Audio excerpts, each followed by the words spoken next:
into the dreary desert land of dead heaven, where the mind is led forward by thee, into ever-winding thought and action, into that heaven of freedom. My father, let my country awake. These were the golden words by Rabindranath Tagore. This year marks the 77th anniversary of country's independence. It is a momentous occasion filled with patriotic fervor, flag hosting, cultural events, and remembering the sacrifices of martyrs and their firm commitments to a united, progressive, and inclusive India. So now, to start our function, I would like to invite Yashwi Gajjar for delivering a welcome speech. A very good morning to one and all present here. On this 77th Independence Day celebration, I, Yashwi Gajjar, on behalf of the school, feel great honor to warmly welcome our esteemed chief guest, Lion Chotelal Gupta, the President of Lions Club of Manav Mandir, and Lion Amish Panchal, the Zonal Chairman of Lions Club Manav Mandir, and other dignitaries. Our school Managing Director, Dr. Archit Bhatt sir, Dr. Jyoti ma'am, Dr. Pratiksha ma'am, principals and coordinators of Trivda Group of Schools, all the teachers, and my dear friends. Your presence adds immense value to this auspicious occasion. Today, we gather to thank all those who have sacrificed for our country. We extend our appreciation to the countless individuals who continue to contribute in our nation's progress. May we cherish our hard-earned freedom and work together to implement our school's motto, Better Citizens for Better Tomorrow, in reality, and build a brighter future for our country. With this, we warmly welcome you and hope you'll enjoy this event. सभी अतिथिगण की जानकारी प्रदान करने के लिए हम यशवी को धन्यवाद करते हैं. Now, we would like to honor the chief guest by gifting them tulsi pots.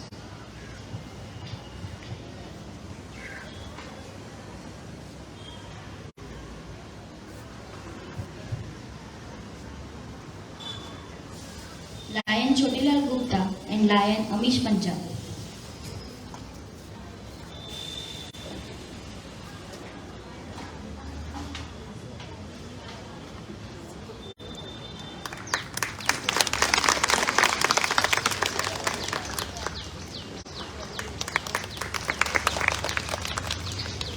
और अन्य अतिथिगणों का स्वागत भी हम तुलसी पॉट से करेंगे.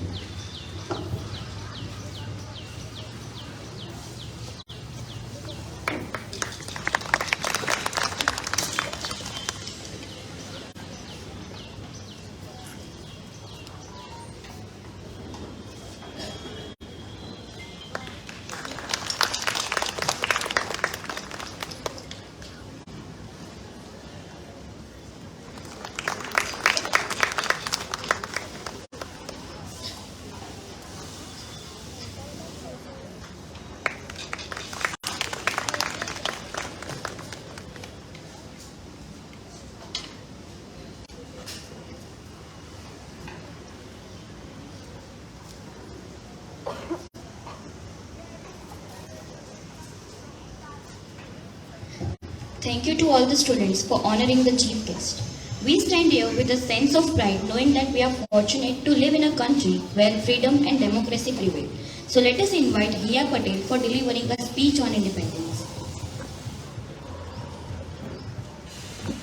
One individual may die for an idea, but that idea will after his death incarnate itself in 1,000 lives. This vote was given by the great Subhash Chandra Bose. A very good morning to all. My name is Hiya Patel and today is a very special day for all of us. It's India's 77th Independence Day. Let's celebrate those who shed their blood for our freedom. They are the ones who deserve the glory. We pay our tribute and extend our heartfelt gratitude to our soldiers who maintain the peace and harmony of our country. May you enjoy this freedom of speech, freedom of thoughts and freedom of choice for the rest of your life. I would like to start by sharing an overview of some of the greatest achievements India has made throughout this year. Let's start with our new education policy, which is based on 4 main pillars: access, equity, equality and accountability. The basic aim and objective of NEP is to make education universally accessible from primary to secondary level by the year 2030.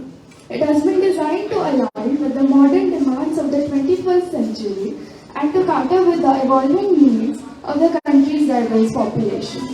Moving forward, I would like to talk about G20 or Group of 20, which is an intergovernmental forum comprising of 90 countries and the European Union. It works to address major issues related to the global economy, such as international financial stability, climate change, migration, and sustainable development. India holds the presidency of G20 from 1st December 2022 to 30th December 2023. Now, I would like to talk about Chandrayaan-3, launched on 14 July 2023, which we are all very familiar with. It is the third and the most recent lunar Indian space research exploration mission under the Chandrayaan program. Initiated by ISRO, the Chandrayaan-3 mission aims to demonstrate end-to-end capability in safe landing and moving the lunar surface. The mission's primary objective is to land safely on the moon's surface and conduct a series of scientific experiments which will help us learn more about the moon's composition.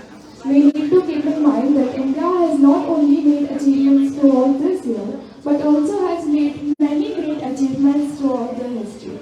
So let us go through some ancient inventions and discoveries of science and math that India has gifted to the rest of the world. They are ancient dentistry, Ayurveda, plastic surgery, Pythagorean theorem, the number zero, and many more. Each one of you has a power to shape our nation's destiny through education, innovation, and compassion. May this Independence Day remind us that our actions today will shape the India of tomorrow. Let's work together to create a nation where every heart beats with freedom and every soul soars with possibilities. Thank you, and I once again wish you a very happy Independence Day.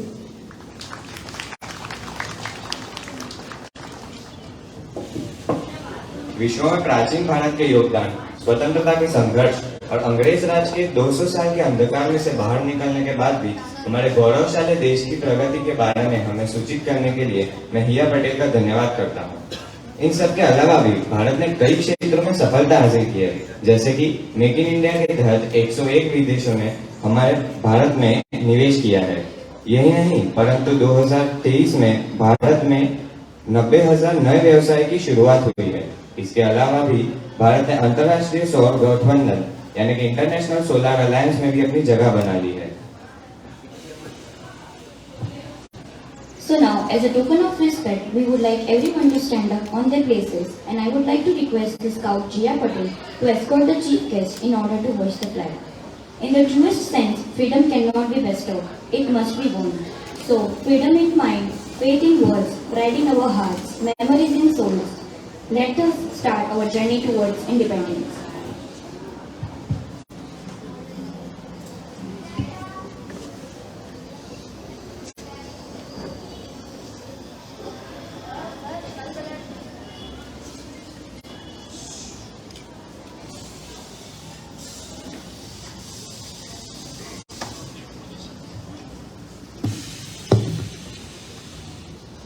सलामी अब्रो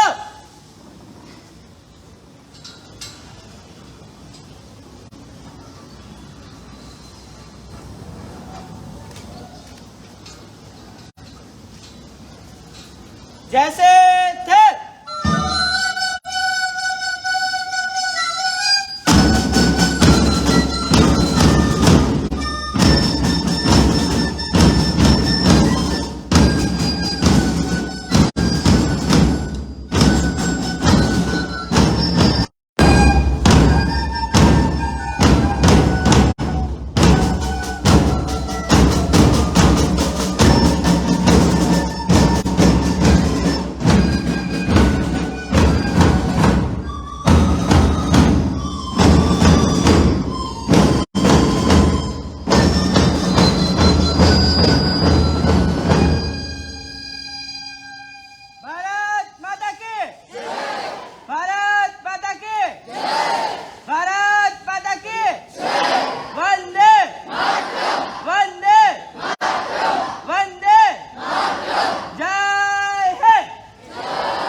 I again request Jia Patel to escort the chief guests back to their respected seats.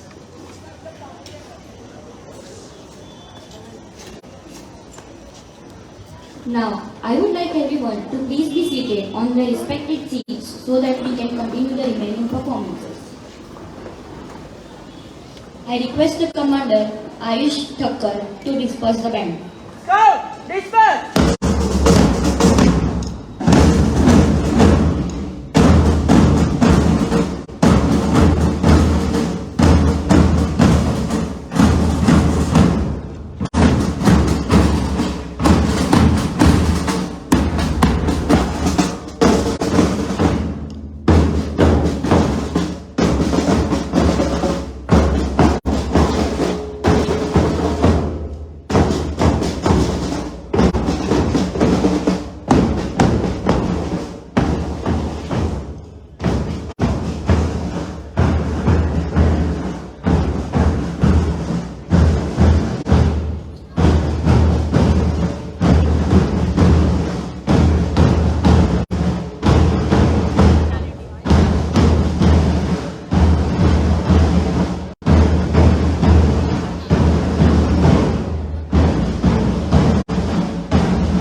We have talented students from primary section who will perform the fusion of patriotic song Teri Mitti Mein Mil Ja.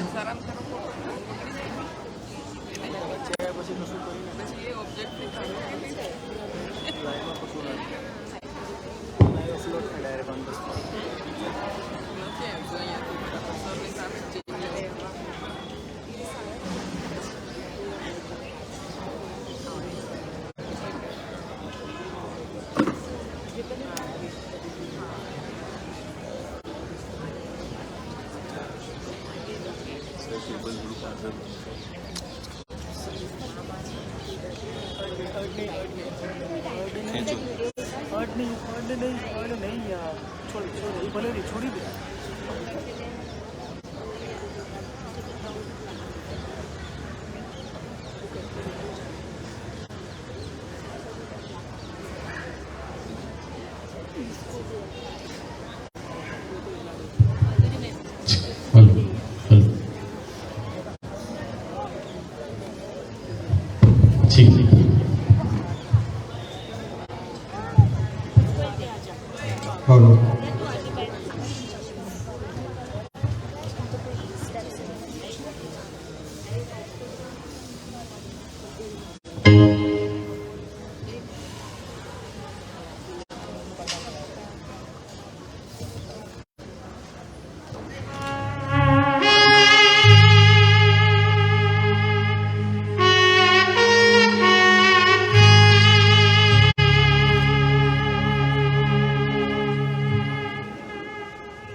तलवारों पे sir वार दिए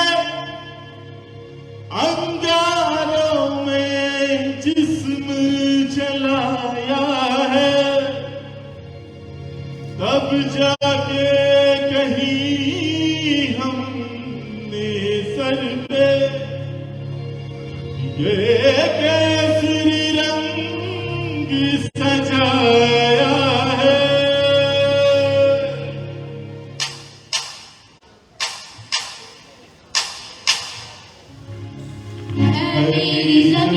अफसोस नहीं जो तेरे लिए सौ दर्द सहे महफूज रहे तेरी याद सदा चाहे जान मेरी ये रहे ना रहे मेरी ज़मीं महबूब मेरी नस नस में तेरा इश्क बहे ठिकाना बने कभी रंग तेरा जिस्मों से निकल के तू निकले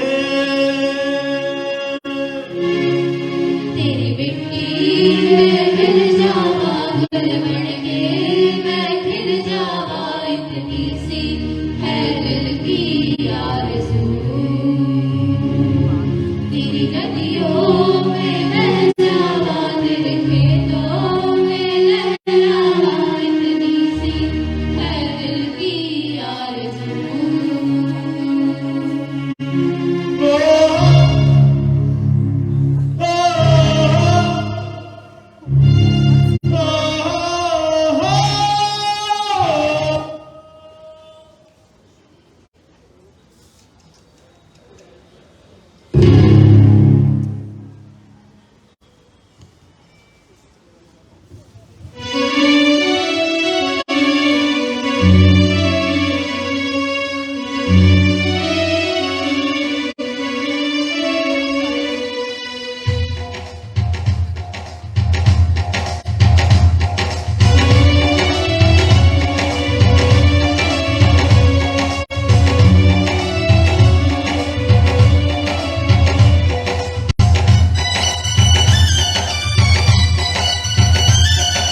ना तो लाइव वाली करશું તો આ ખબર નહીં કે તો કરું ને તો ચાલો મને જલ્દી કરી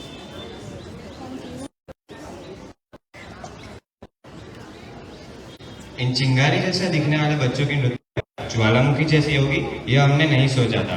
इस ऊर्जा भरे नृत्य के लिए हम टीएस के छात्रों को धन्यवाद करते हैं।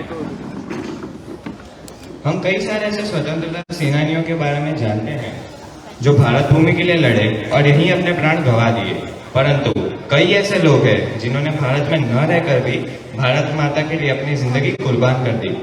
ऐसे ही एक स्वतंत्रता सेनानी मैडम बीकाजी स्किट पेश करने आ रहे हैं टीएस के छात्र।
नमस्ते।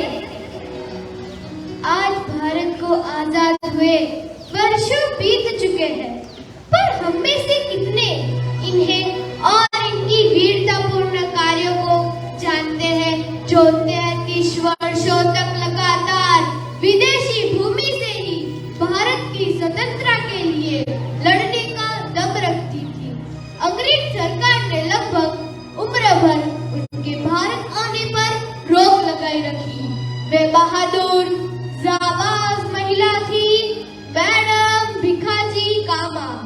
मैडम भिखाजी कामा का जन्म 24 सितंबर 1861 को मुंबई के एक रईस पारसी परिवार में हुआ था। उनके पिता सौरवजी प्रेमजी पटेल एक प्रसिद्ध व्यापारी थे और उनकी माता जीजाबाई एक अमीर पारसी परिवार से थी। मैडम भिखाजी कामा ने अलेक्जेंड्रिया स्कूल में शिक्षा प्राप्त की थी। उनकी शिक्षा अंग्रेजी माहौल में हुई थी। वे शुरू से ही राष्ट्रवादी विचारधारा की समर्थक थी और अंग्रेजों के प्रति घोर विद्रोह की भावना रखती थी। वे जैसे जैसे बड़ी होती गई, उनकी राजनीतिक सक्रियता बढ़ती गई। मैडम भिखाजी कामा का यह व्यवहार उनके माता पिता का चिंता का विषय बनता जा रहा था।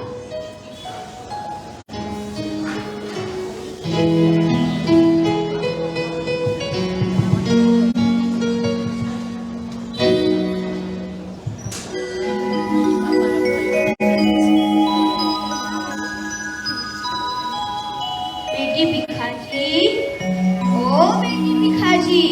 जी डैडी। जरा इधर तो आना। आई डैडी। मैंने सुना है कि तुमने अपनी बातों से अपने अंग्रेज शिक्षकों को खासा नाराज कर दिया है। मैं क्या करूं डैडी, मुझसे उनकी भारत विरोधी बातें सुनी नहीं जाती। मैं उनकी बातों का जवाब देती हूँ तो नाराज हो जाते हैं। अब यह तो सच ही है कि अंग्रेज लगातार हमें आर्थिक रूप से खोखला कर रहे हैं। बेटी बेटी ठीक है, पर तुम उनकी बातों में क्यों पड़ती हो? तुम तो बस अपनी पढ़ाई पे ही ध्यान दो। डैडी, अगर सब लोग यही सोचने लगे तो गुलाम के गुलाम ही रह जाएंगे। उपनिवेशवादी शासन का विरोध कौन करेगा? और डैडी, आप अंग्रेज से क्यों डरते हैं? क्यों डरते हैं आप? अब मैं नहीं डरने वाली मैं। अरे बेटी सुनो, अब मैं क्या करूँ इस लड़की का?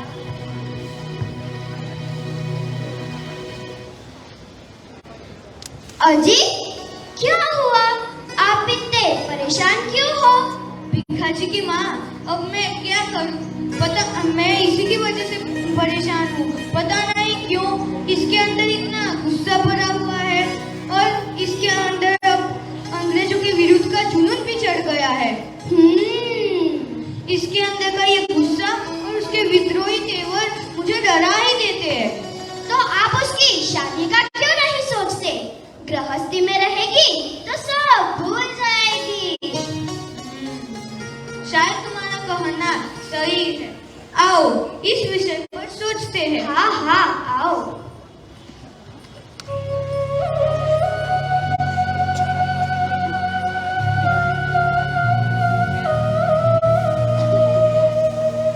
और एक दिन मैडम भिखाजी कामा का विवाह एक रईस परिवार में तय कर दिया। उनके पति रुस्तम जी कामा एक प्रतिष्ठित वकील थे। 3 अगस्त 1885 में ठीक उसी वर्ष उनका विवाह हुआ था। यह वो समय था जब बंगाल में श्री अरविंदो और महाराष्ट्र में तिलक के नेतृत्व में क्रांतिकारी का जोश उभर रहा था। चारों ओर अंग्रेज सरकार के प्रति विरोध का माहौल था। नए नए राष्ट्रवादी दल नित्य बन रहे थे। क्रांति की समर्थक मैडम भिखाजी कामा को अपने पति का विचार समय की मांग के प्रतिकूल लगते थे।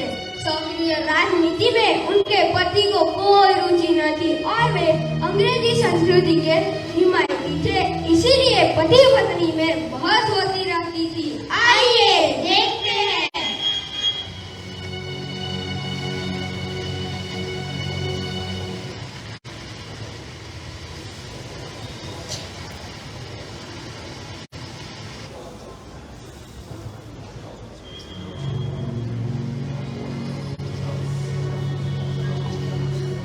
ओहो, बड़ा टाइम हो गया है, अब तक साहब नहीं आए।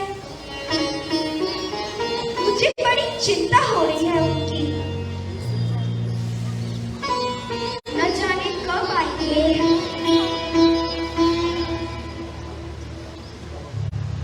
अरे, आप आ गए? आज आपको घर लौटने में बड़ी देरी हो गई। सब ठीक तो है? ठीक क्या हो सकता है इस देश में? जगह जगह पर उपद्रवी उतर आए हैं। सारा यातायात रुका हुआ है। अंग्रेज और विदेशी सामान से पता नहीं इनको क्या समस्या है। तो अंग्रेज और विदेशी सामान के बहिष्कार में ठीक क्या नहीं है? सड़क पर उतर आए लोग उपद्रवी नहीं, राष्ट्रवादी है, हिंदुस्तानी है। ओ, हाँ, हिंदुस्तानी है। हिंदुस्तानी चीजें ही तो अपनाएंगे ना।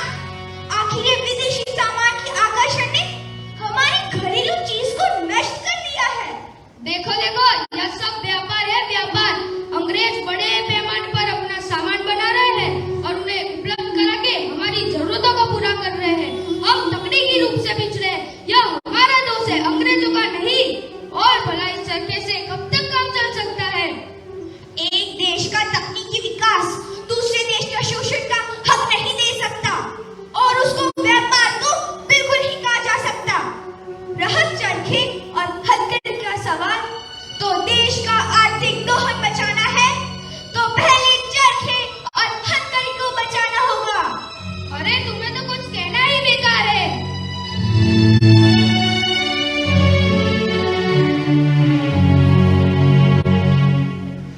न जाने कब समझेंगे ये। रोज हम दोनों में बहस होती रहती है।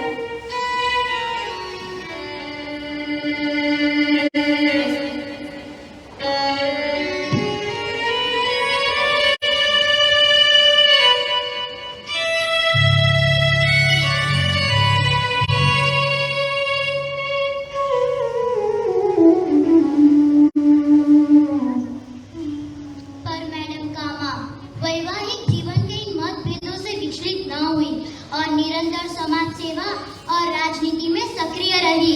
यहाँ तक कि 1897 में जब प्लेग जैसी महामारी मुंबई में फैली थी तो प्लेग ग्रस्त लोगों की सेवा करते करते वे खुद इस महामारी के चपेट में आ गई। वे बच तो गई पर उनका स्वास्थ्य बिगड़ गया।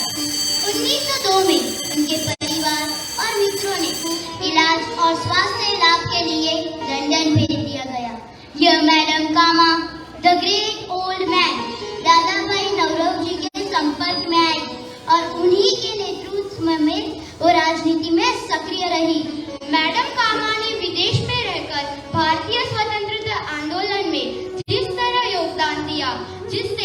अंग्रेजी शासन में भय का माहौल फैल गया।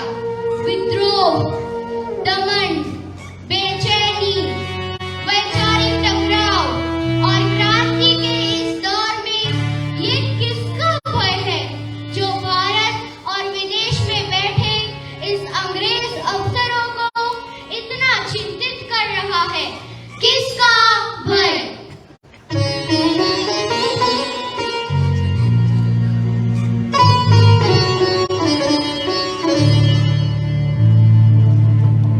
ओह गॉड, परेशान हो गया हूँ। क्या करूँ मैं इस लेडी का? बड़े सर को मैं क्या जवाब दूंगा? कुछ तो करना ही होगा। सुनो सुनो, यस सर, जरा बड़े सर को फोन लगाओ और कुछ देर के लिए मुझे अकेला छोड़ दो। Yes sir. इस लेडी ने तो मुझे परेशान करके रख दिया है। ऐसे ऐसे भड़काऊ भाषण देती रहती है कि। लीजिए सर फोन। यस सर, ये मैं कैसी खबर सुन रहा हूँ? आखिर आप इस लेडी को रोक क्यों नहीं पा रहे हैं? आए दिन हरदम भड़काऊ भाषण देती रहती है, रोकिए इन्हें। Yes sir, but listen, wait wait, if you can't do anything, just finish her. Yes sir. रखो। ओह गॉड, बड़े सर का ऑर्डर आ गया। अब तो मुझे इस लेडी का तो कुछ करना ही होगा। क्या करूं?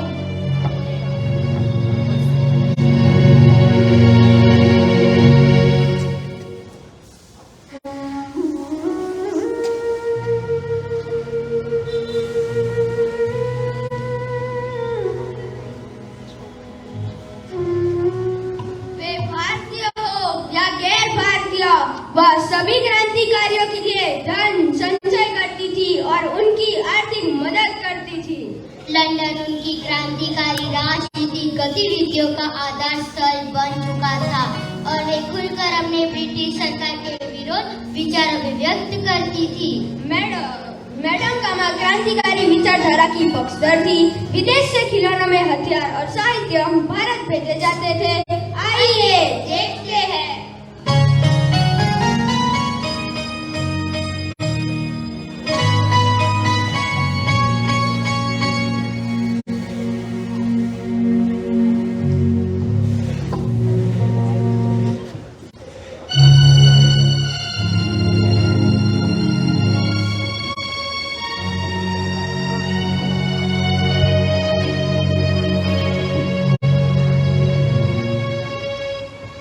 ये लो, ये कुछ खिलौने हैं।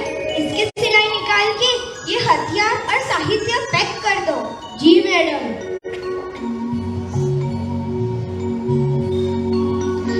ठीक से करो, ये सब उपहार भारत भेजने हैं। उपहारों की तरह लगना चाहिए। जी मैडम।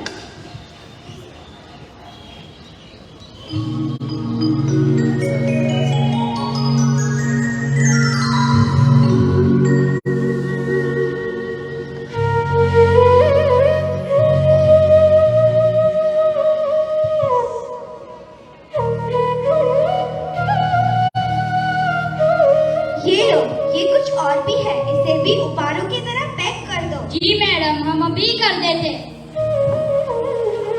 अरे लाओ, मैं तुम्हारी कुछ मदद कर देती हूँ। जी मैडम।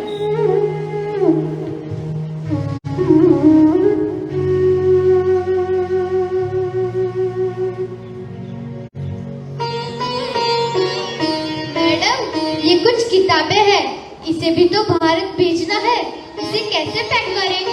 दूसरे कमरे में कुछ बक्से हैं, इसे उनमें पैक कर दो। जी मैडम। थोड़ा जल्दी, और कुछ मुझे भी दे देना, मैं भी पैक कर लूंगी। जी मैडम।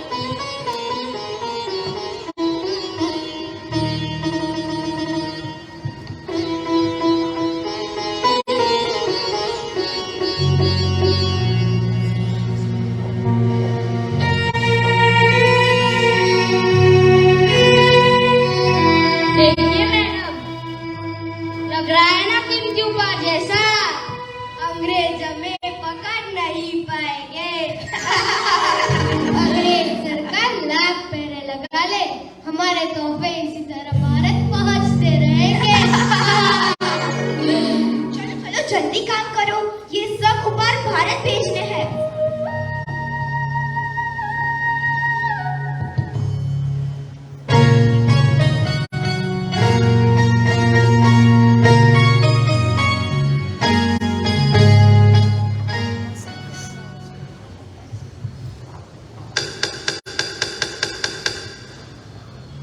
अरे इतनी रात में भला कौन हो सकता है?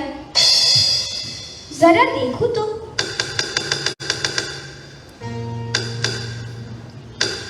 कौन? मैडम, मैं हूँ। ओह, आओ अंदर आओ। जी मैडम। अरे इतनी रात में क्यों? मैडम, मैंने सारा इंतजाम कर दिया है। आप जल्द से जल्द पेरिस के लिए रवाना हो जाएं। यहाँ लंदन में तो आपको मारने की योजना बनाई गई है। तुम चिंता मत करो, मैं इतनी आसानी से मरने वाली नहीं हूँ, और ये अंग्रेजों के हाथ से तो बिल्कुल भी नहीं। जी मैडम। सुनो। जी। तुम सब भी सुनो। जी मैडम। तुम सब यहाँ चल रहे कार्यों का ध्यान रखना। मैडम, आप अपना भी ध्यान रखना। मैंने कहा ना, तुम मेरी चिंता मत करो, मैं पेरिस जाने की तैयारी करती हूँ। जी मैडम।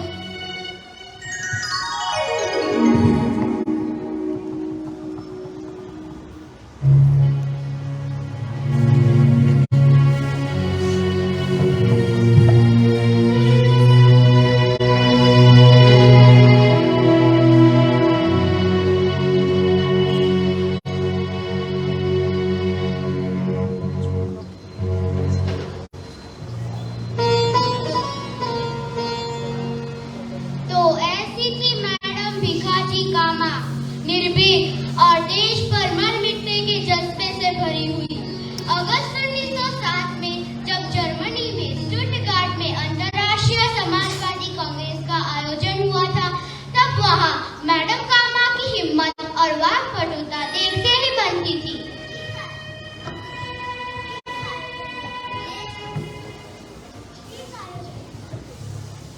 इस आयोजन में देश विदेश के अनेक प्रतिनिधियों ने भाग लिया था। आयोजन के अंतिम दिन, अंतिम सत्र, मैडम कामा मंच पर आई।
उनका पूरा भाषण जर्मनी के समाजवादी समाचार पत्र में छपा था।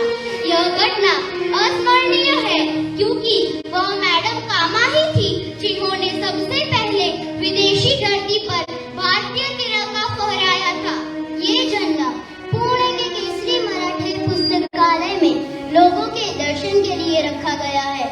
ब्रिटिश सरकार के नजरों के खिलाफ मैडम कामा एक खतरनाक क्रांतिकारी नेता थी, इसलिए उनके हर कदम पर सरकार की नजर थी। उनके हर पल पल की जासूसी की जाती, यहाँ तक कि उनको भारत आगमन पर रोक लगाई गई थी। मैडम कामा 30 वर्ष तक पेरिस में ही रही और 1936 में 74 साल की उम्र में जब स्वास्थ्य उनका साथ छोड़ चुका था, तब ब्रिटिश सरकार ने उन्हें भारत लौटने की अनुमति दी। वे भारत लौटकर बेहद खुश थी, पर लौटने के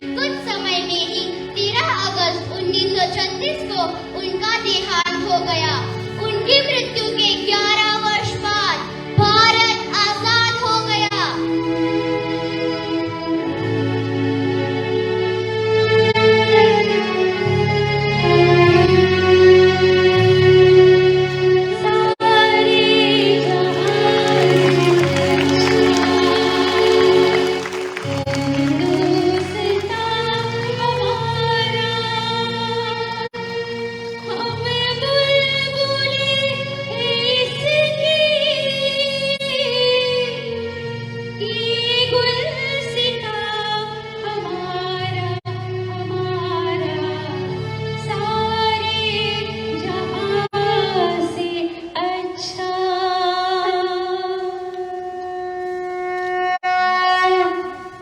thank you.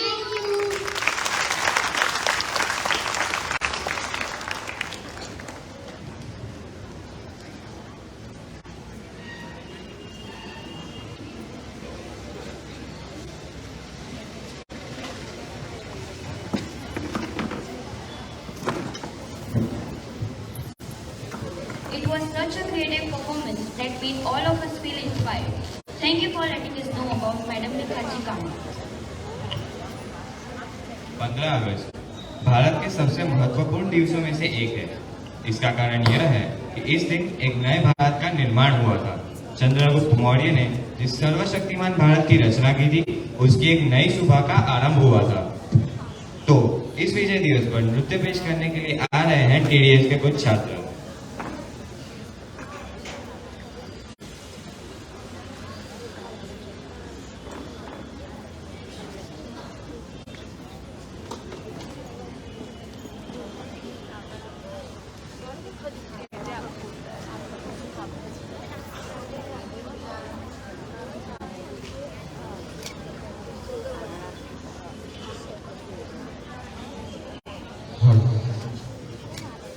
Hello ji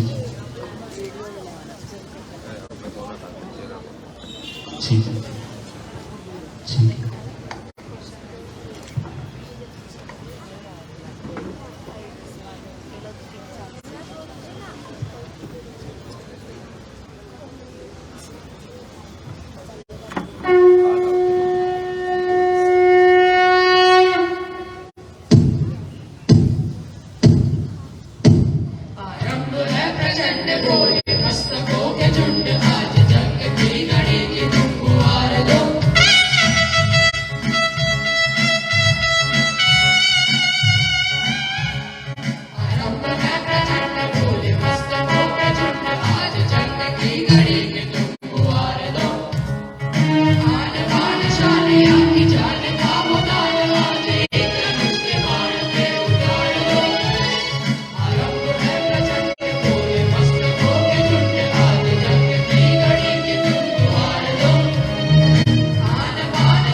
also show our energy in applauding them.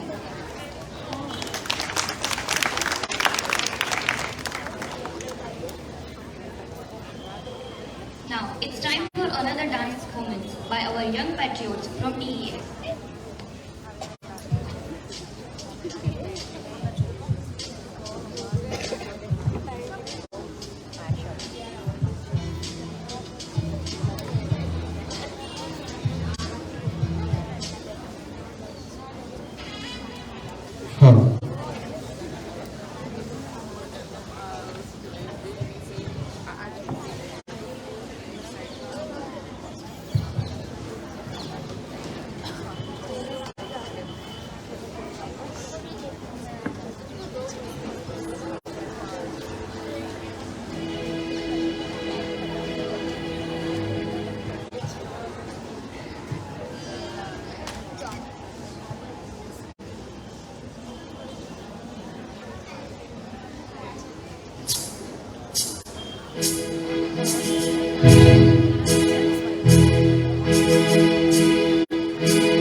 इस उत्साह भरे नृत्य से हमारे मन में देशभक्ति की लौ प्रज्वलित करने के लिए हम टीएस के छात्रों का धन्यवाद करते हैं।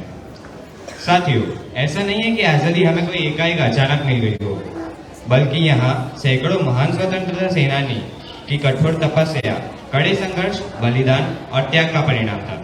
यहाँ मौजूद हम सब लोग विभिन्न प्रकार के स्वतंत्रता सेनानियों के बारे में जानते हैं जिन्होंने आजादी की लड़ाई में प्रमुख योगदान दिया था।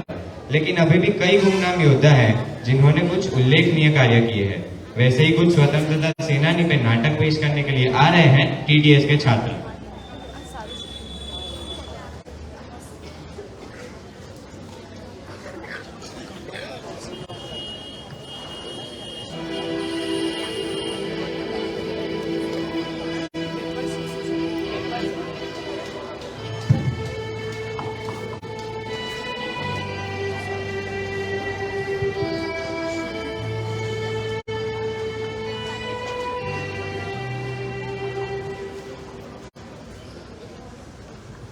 Hey, good morning guys. Happy Independence Day. Happy Independence Day. Happy Independence Day. क्या कर रहे हो? बस ऐसे ही स्वतंत्रता दिवस के विषय पर चर्चा कर रहे थे। हाँ, वैसे भी आजकल इस विषय पर कौन चर्चा करता है और इस विषय पर चर्चा करना बहुत ज्यादा जरूरी है। अच्छा, अगर मैं अपनी बात करूं तो मैं तो गांधी जी को बहुत मानती हूँ। तुम किस स्वतंत्रता सेनानी को ज्यादा मानते हो? सोचने दो। मेरे दिमाग में फिलहाल दो नाम याद आ रहे हैं। पहले श्री भगत सिंह और दूसरे श्री सुभाष चंद्र बोस। और वैसे भी मैं इनके विचारों से काफी ज्यादा प्रभावित हूँ। क्या हुआ कृति? तुम इतनी शांत क्यों हो गई? बता, तुम किनकी विचारधाराओं पर चलती है? अगर मैं तुमसे पूछूं कि ऐसी कौन सी प्रथम महिला थी जिन्होंने अपनी जान की परवाह किए बिना अंग्रेजों से युद्ध लड़ा था? ऐसी प्रथम महिला जिसने अपनी जान की परवाह किए बिना अंग्रेजों से युद्ध लड़ा था, वह थी रानी लक्ष्मीबाई। हाँ, रानी लक्ष्मीबाई। नहीं, रानी लक्ष्मीबाई से भी पहले रानी वेलु नाचियार थी जिन्होंने अंग्रेजों के सामने युद्ध लड़ा और उन्हें धूल चटाई थी। रानी वेलु नाचियार, यह कौन है? मैंने तो इनके बारे में ना कहीं पढ़ा है और ना ही कहीं सुना है। हाँ, यह कौन है? मैंने भी ना तो कभी इनके बारे में पढ़ा है और ना ही कभी सुना है।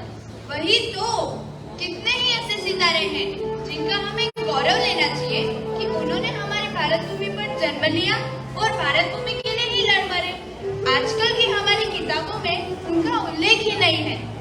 अच्छा, क्या तुम हमें और विस्तार से बता सकती हो ऐसे सितारों के बारे में जिनकी रोशनी को कहीं ना कहीं बुझा दिया गया है? हाँ हाँ, क्यों नहीं, कितने ही ऐसे सितारे हैं। लेकिन आज मैं तुम्हें उन दो बुझे हुए सितारों के बारे में बताती हूँ जो काबिल तो थे, पर ना साहित्यकारों ने अपने साहित्य में लेखनी चलाई और ना इतिहासकारों ने उनकी गौरव गाथा लिखी। अच्छा, कौन थे वो दो काबिल सितारे? क्या तुम हमें और विस्तार से बता सकती हो? मैं उनके बारे में जानने के लिए बहुत उत्सुक हूँ। हाँ, मैं भी उनके बारे में जानने के लिए काफी ज्यादा उत्सुक हूँ।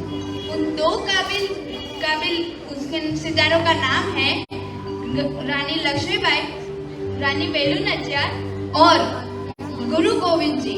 आओ, मैं तुम्हें विस्तार से बताती हूँ। ठीक है।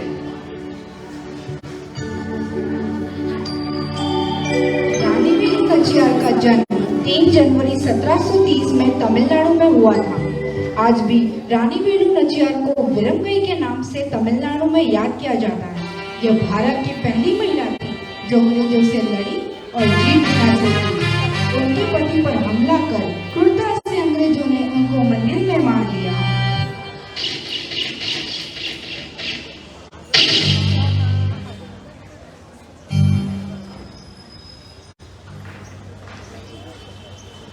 अब रानी वेलु नाचियार का प्रतिशोध अंतरात्मा के दुख और गुस्से के साथ वह 8 वर्षों बाद अंग्रेजों पर हमला करती है। इन 8 वर्षों तक वह सबसे छिपी हुई थी। वह 8 वर्षों तक अपने विश्वसनीय स्त्री सैनिकों के साथ प्रतिशोध की तैयारी में लगी हुई थी। सैनिकों, हमें हमारा राज्य फिर से हासिल करना है। हमें पूरी तैयारी के साथ आगे कदम बढ़ाकर जीत हासिल करनी है। हमारा लक्ष्य केवल राज्य हासिल करना नहीं है, बल्कि हमें पूरे आत्मसम्मान के साथ हमारा राज्य पुनः हासिल करना है। इसीलिए हमें कड़ी मेहनत करनी होगी।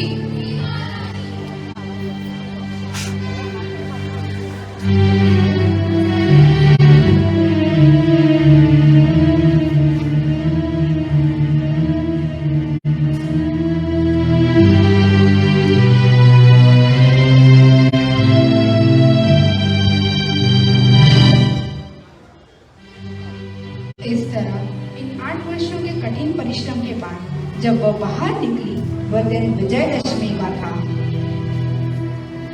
बस अंग्रेजों, अब तुम्हारे जाने का वक्त आ गया है। आज विजयदशमी के दिवस पर मैं रानी वेलू नाचियार आज हमारे राज्य की रानी की पदवी पुनः हासिल करूंगी। अपने दम पर आज मैं सटीक व उत्तम योजना, कठिन परिश्रम और साथ ही साथ अंतरात्मा का प्रतिशोध लेने की ओर कदम बढ़ाती हूँ। अपने आत्मविश्वास और तलवार की तीखी धार से अंग्रेजी सैनिकों के गले कलम कर दिए। रानी ने अंग्रेजों को धूल चटाई और अपने दम पर अपनी रानी की पदवी पुनः हासिल की। आज मेरा 8 वर्षों का कठिन परिश्रम सफल हुआ। भारत माता की जय और हर महादेव। रानी वेलू ने अपने देश के लिए योगदान दिया और अपना नाम इतिहास में दर्ज करवाने के काबिल बनी। फिर भी आज की इतिहास की किताबें उनकी हमसे पहचान नहीं करा रही।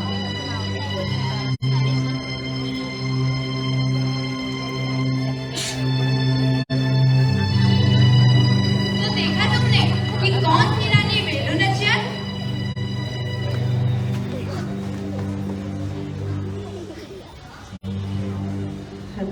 हाँ, रानी वेलू नाचियार तो काफी साहसी थी। अच्छा कृति, तुम और कौन से स्वतंत्रता सेनानी की बात कर रही थी? गुरु गोविंद जी। आओ मैं तुम्हें विस्तार से बताती हूँ। हाँ, वैसे भी मैं उनके बारे में जानने के लिए बहुत उत्सुक हूँ।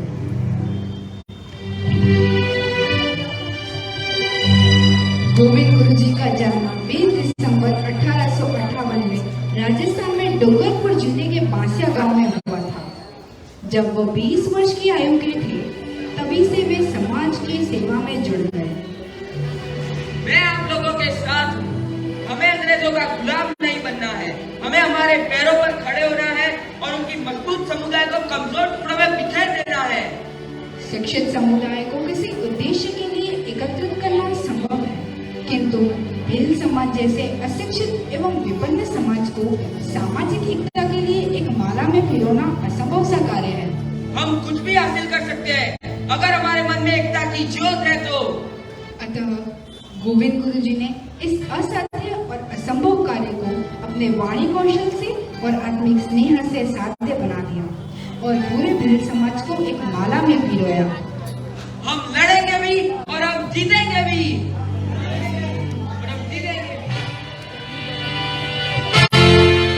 इसी तरह भिल समाज ने अंग्रेजों की जातियों का विरोध करने की ओर कदम बढ़ाए।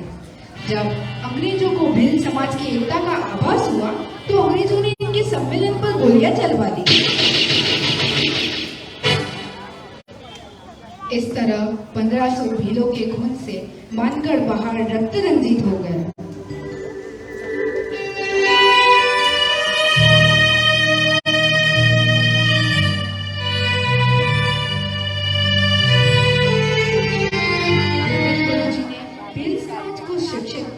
आत्मसम्मान, एकता और स्थिरता का बीज बोया।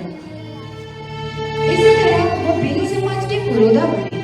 यह घटना जलियांवाला बाग से भी बड़ी घटना थी, परंतु इस शोषित समुदाय के बारे में इतिहास के पन्नों पर इतिहासकारों के द्वारा कलम नहीं चलाई गई और उपयुक्त स्थान ही नहीं मिला।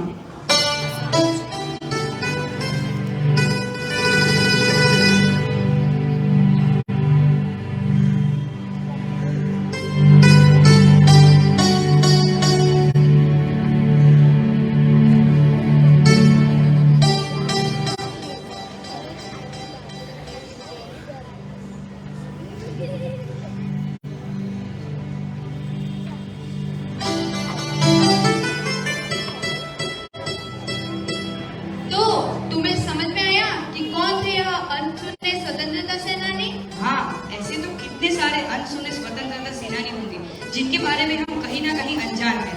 हमारे लिए उनका संघर्ष और हमारी भारत भूमि के लिए उनका योगदान बहुत ज्यादा महत्वपूर्ण है। हम उन्हें कैसे जान सकते हैं?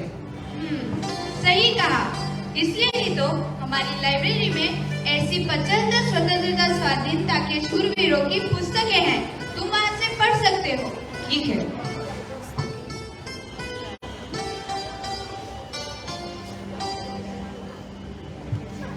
मैंने, मेरे मित्रों ने एवं शिक्षकों ने इस नाटक के लिए बहुत मेहनत की।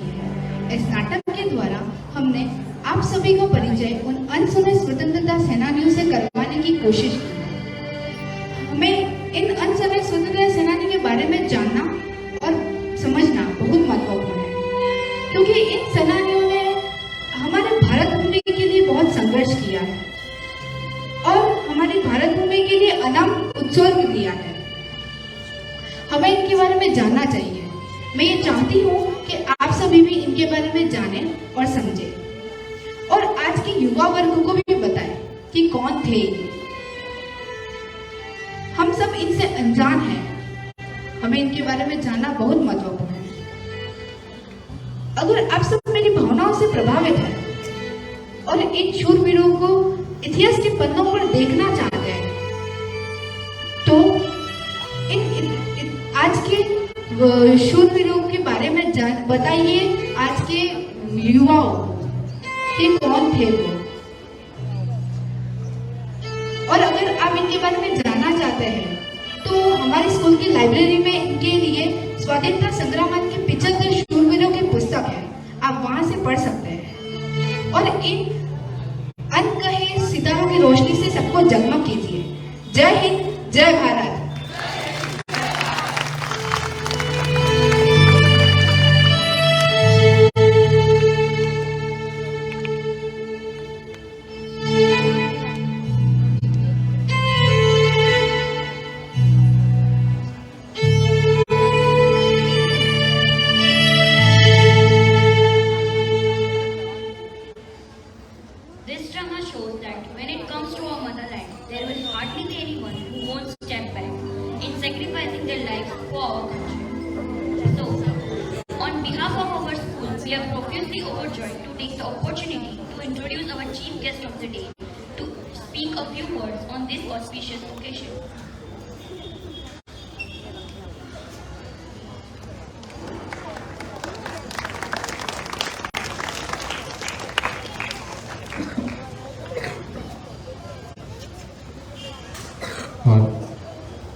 हेलो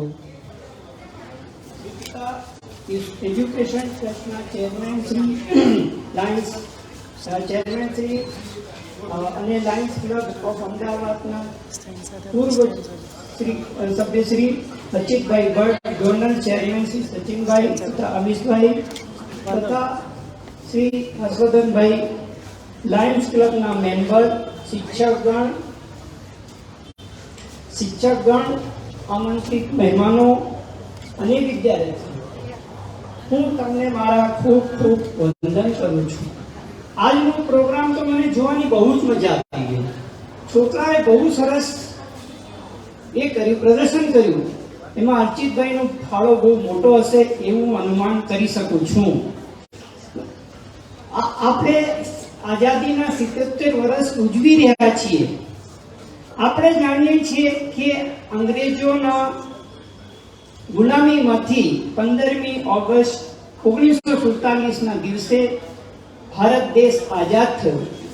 200 વર્ષની ગુલામીમાંથી આપણે આઝાદી મેળવી। એ વીરોના બલિદાનને આપણે આજે યાદ કરી રહ્યા છીએ। શા માટે? આપણો દેશ એ લોકશાહી સૌથી મોટો લોકશાહી દેશ છે અને આ દેશની સભ્યતા સંસ્કૃતિ કંઈક જુદી જ છે। ભારત એ જુદી છે એ સંસ્કૃતિ અને સભ્યતાને આગળ લઈ જવામાં આજની યુવા પેઢી વિદ્યાર્થીઓનો મોટો ફાળો છે. તો તેમની દિશામાં પ્રગતિને હું દરેક વિદ્યાર્થી અને યુવા મિત્રોને વિનંતી કરું છું કે તમે દેશને આગળ લાવો. આજના વિદ્યાર્થીઓ અને જે નાટકનું કર્યું અને ભીખાભાઈ કામાની જે પ્રદર્શન કર્યું એ તો મને બહુ જ ગમ્યું. કારણ કે ફર્સ્ટ લેડી કામાજી એવા હતા કે એમને વર્ષો પહેલા આઝાદીની ચળવળમાં ચાલ્યા અને દેશ માટે ખૂબ કામ કર્યું. તો હું દરેક વિદ્યાર્થીઓને નમ્ર વિનંતી કરું છું કે તમે પણ દેશને આગળ લાવવામાં મદદ કરો. દેશ ક્યારે આગળ આવશે? જ્યારે યુવા પેઢી અને વિદ્યાર્થીઓ મજબૂત થશે તો જ દેશ આગળ આવશે. તમારામાંથી આજે જે વિદ્યાર્થીઓ ભણે છે અને શિક્ષકો ભણાવે છે તો એમાંથી કોઈ ડોક્ટર બનશે, કોઈ એન્જિનિયર બનશે, કોઈ સીએ બનશે અને કોઈ મહાન નેતા બનશે. તો હું દરેક વિદ્યાર્થીઓને વિનંતી કરું છું કે કેવો નેતા બનશે. મને કોઈ કહેશે કે કોઈ કેવો વિદ્યાર્થી કેવો નેતા બનશે તો હું એવો કહું છું કે એવો નેતા આપણે બનવાનું છે મહાન મોદી સાહેબ જેવું. મોદી સાહેબ આજે દેશને માટે કેટલું કરી રહ્યા છે, દેશને કેટલું આગળ લાયા છે, દેશને દુનિયાના નકશા ઉપર મૂકી દીધું છે કે ભારત કઈ દેશ છે. તો એવું આપણે કરવાના છીએ, ભારતને આગળ લાવવાના છીએ. આપણે તમારે મોદી સાહેબ જેવું બનવાનું છે. મોદી સાહેબ 16 કલાક કામ કરે છે.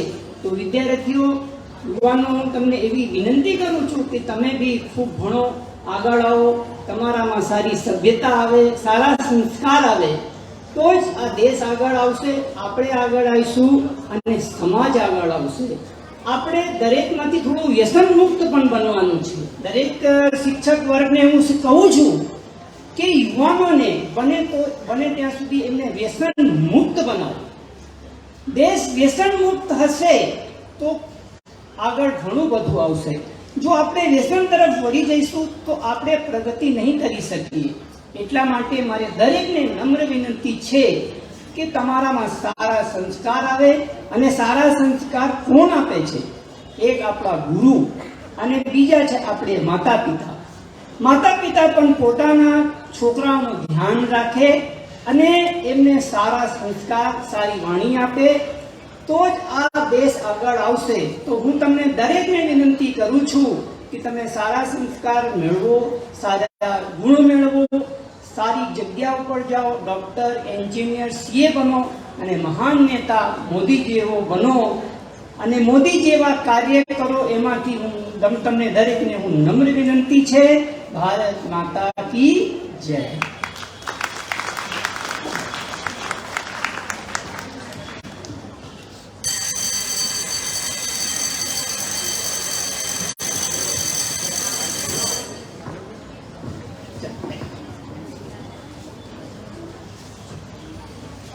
Thank you, sir. I appreciate your time and we are sincerely grateful to you for being a part of the event.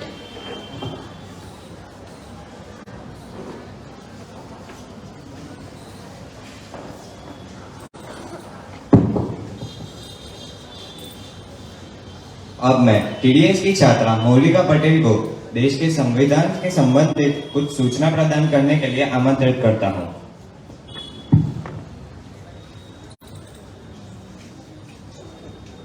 हम आजाद हैं, यह आजादी कभी छीनने नहीं देंगे, तिरंगे की शान को हम कभी मिटने नहीं देंगे। हम आजाद हैं, यह आजादी हम कभी छीनने नहीं देंगे, तिरंगे की शान को हम कभी मिटने नहीं देंगे। कोई आंख भी उठाए जो हिंदुस्तान की तरफ, उन आंखों को फिर दुनिया देखने नहीं देंगे। A very happy Independence Day to all fellow Indians. Today we celebrate 76 years of independence from British rule. Today is the day we remember our freedom fighters and others who gave their life for the freedom we cherish today. It is also the day to showcase our progress. We have come a long way in 76 years. We have built a strong economy. We are the world's largest democracy with a population more than 140 crores and a vibrant culture. We have also made a significant progress in education, healthcare, and many more sectors. However, we still face many challenges. We need to continue to fight poverty, illiteracy, and inequality. One of the key challenges we face is the rise of crime. The Indian Penal Code is our only key to deal with this crime. However, the IPC is outdated and needs to be reformed. The IPC is the main law of India that deals with crime and punishment. It was first enacted in 1860 during the British rule. The IPC has been changed several times since then, but is still largely based on the original British law. IPC contains over 500 sections that define crimes and gives punishment. However, IPC is not perfect. Certain modern issues are not covered in the IPC. The IPC should include new provisions to deal with cybercrime, terrorism, and hacking. Revamping of the IPC is required to shift powers from the rulers to the people. There are certain issues that IPC does not address, like the challenges women face in the society. This is why it is important to have a uniform civil code. The UCC is a set of laws that would apply to all citizens of India regardless of their religion. UCC was first proposed during the drafting of the Indian Constitution in 1947. The code would cover areas such as marriage, divorce, inheritance, and adoption. The code has been debated for many years, but it has not yet been implemented, except for a similar law that has been implemented in Goa with amendment. Proponents of the code say that it would promote gender equality and social justice. Opponents of the code argue that it would violate religious freedom. Those in favor of the UCC say that personal laws discriminate women and other marginalized groups. For example, there are 5 different marriages acts in Gujarat. UCC will help promote integration by creating a single set of laws for all citizens. The opponents of the code argue that current system of personal laws allows people to follow their own religious beliefs and practices. Critics argue that individual personal laws reflect distinct customs and the uniform code could undermine the diversity of our nation. Bangladesh, Malaysia, Turkey are few countries where UCC is implemented. The Uniform Civil Code is a controversial issue and it will be difficult to implement given the diversity of India's population, but the debate is most likely to continue for many years. Civil Code and Article 370 of Indian Constitution are two important provisions that have been debated in India. Article 370 gives special status to the state of Jammu and Kashmir, giving it powers to make its own laws on personal matters such as marriage, divorce, and inheritance. It also gave the right to have its own constitution, flag, laws on citizenship, ownership of property, and fundamental rights. It was added in the Indian Constitution in 1949. In August of 2019, the Government of India revoked Article 370. The state is now under the same law as the rest of India, and its special privileges are removed. It is clear that removal of Article 370 will have a major impact on Jammu and Kashmir. Our nation has progressed a lot and grown a lot. However, there is still much work to be done as we begin our journey from 76 to 100 years. We need to continue to build our strength and overcome our weaknesses. We, as pillars, need to build a more just and equal society for all Indians. All this is possible if we unite as one. So let's put aside our differences and work together to create a more brighter, stronger and powerful nation. Jai Hind.